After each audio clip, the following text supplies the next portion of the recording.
Selamat sore teman-teman. Sore. Nah, terima kasih karena sudah datang pada kegiatan KKP kita pada hari ini.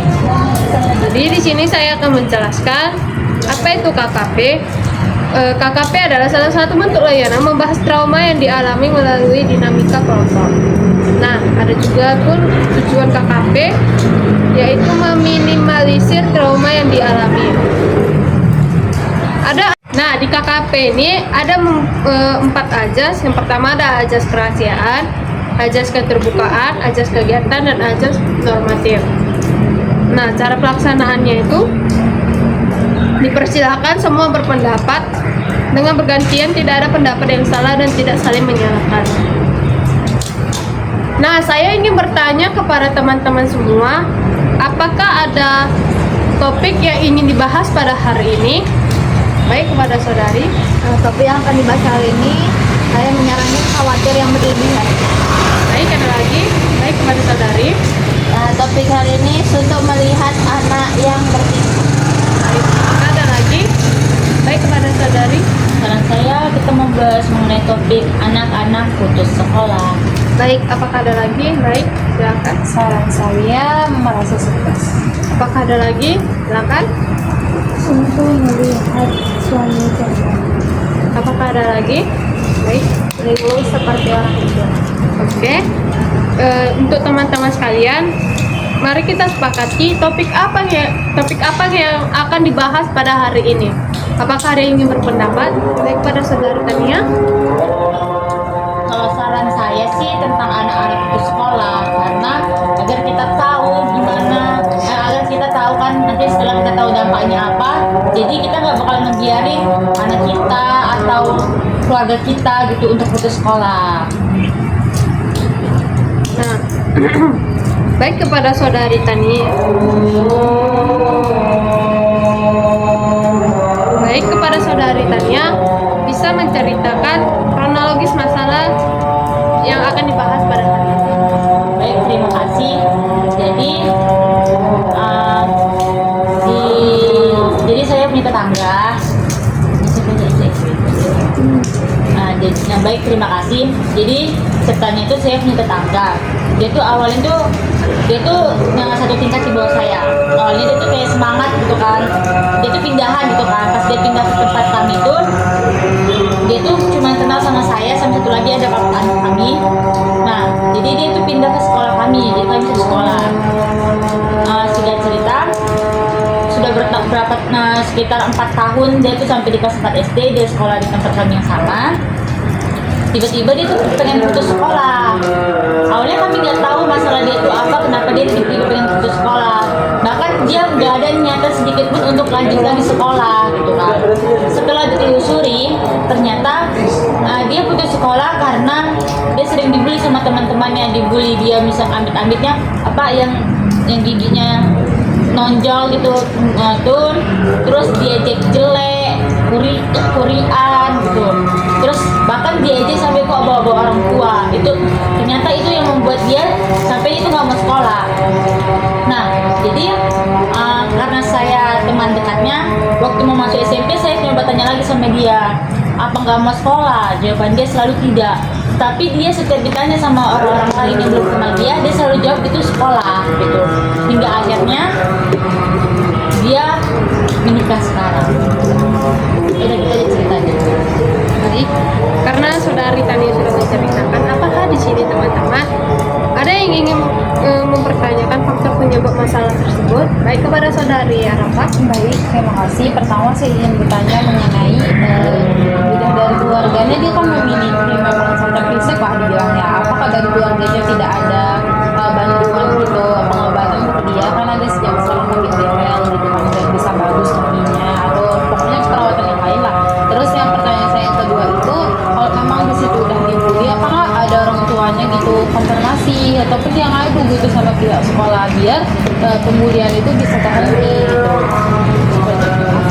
Baik, setahu saya sih kayak pengobatan gitu enggak ya, karena dia tuh bisa dibilang orangnya kurang mampu gitu, bahkan kayak keluarga dia tuh kayak kurang peduli sama dia gitu, karena mama dia sibuk kerja, bapak dia juga sibuk kerja, jadi dia tuh kayak jarang jarang diperhatikan gitu. Kalau untuk orang tuanya tahu bahkan sempat ke sekolah, cuman hanya memberitahu ke gurunya, tapi respon gurunya kayak cuman namanya anak-anak nggak tahu apa-apa kan, cuma bercanda gitu aja, tapi tanpa diketahui bahwasanya trauma itu udah sampai mendarah daging di badan dia. Apakah ada yang ingin bertanya lagi? Tidak ada. Nah, di sini juga, apakah teman-teman ada yang ingin mempertanyakan apa yang sudah dilakukan pada masalah tersebut? Hari sampai kepada saudara. Apa yang sudah kamu lakukan sebagai teman dia agar bisa menyelesaikan masalah ini? Baik, sebagai teman dia, saya kayak selalu meyakinkan dia bahwasanya nggak semua sekolah itu anak-anaknya itu pembuli gitu. Kayak saya selalu bilang, ada banyak di sini sekolah yang bisa kau datangin, yang bisa kau daftar di situ, dan nggak semua sekolah itu anak-anaknya sama kayak di sekolah yang pernah kayak di sekolah kita gitu kan. Tapi karena udah saking traumanya, bahkan dia sempat waktu itu pindah sekolah cuman hanya bertahan 1 minggu karena kembali lagi takut dibully gitu, dan hal itu tidak bisa lagi diganggu gugat. Bahkan saya selalu berusaha untuk mengasih tahu dia bahwasanya ilmu sekolah itu penting, pendidikan itu penting, tapi sudah tidak mempan. Apakah ada yang ingin berpendapat lagi? Tidak ada. Tidak. Dan di sini saya ingin bertanya kepada teman-teman, apakah ada teman-teman yang ingin menawarkan alternatif pemecahan masalah tersebut? Baik kepada saudari Rafa. Terima kasih. Jadi saya ingin memberikan solusi di mana solusi ini bukan kepada anak ini, tetapi kepada orang tuanya lagi gitu. Untuk bagaimanapun kesibukan lebih untuk memperhatikan anaknya gitu kan. Yang kedua juga untuk pihak sekolahnya, walaupun ya cuman anak-anak gitu, tapi kan itu juga termasuk udah membuat mental dia rusak loh gitu. Jadi itu bukan hal yang gampang, bahkan permasalahan bully itu memang sangat dilarang gitu kan. Jadi memang pihak sekolahnya juga dan juga orang tuanya juga harus betul-betul peduli dengan menghadapi masalah ini gitu. Kenapa dia posisinya situ anak-anak kan, dia nggak tahu harus mau gimana lagi. Jadi dia cuma mendam, dan akibatnya dia seperti itu nggak mau sekolah lagi. Terima kasih. Baik, apakah ada lagi teman-teman kepada saudari? Untuk solusi mungkin supaya anak ini nggak putus sekolah dan untuk tujuannya mungkin dari orang tua sendiri ataupun teman dekatnya bisa memberi peringatan gitu atau pengajian kalau misalkan putus sekolah mau gimana nanti ke depannya, karena kan nggak selamanya baru orang tua. Terima kasih. Apakah ada lagi teman-teman? Setelah kita sudah membahas faktor penyebab dan apa yang sudah dilakukan dan memberikan pemecahan masalah kepada saudari Tania, komitmen apa yang sudah ada saat masalah tersebut dibahas?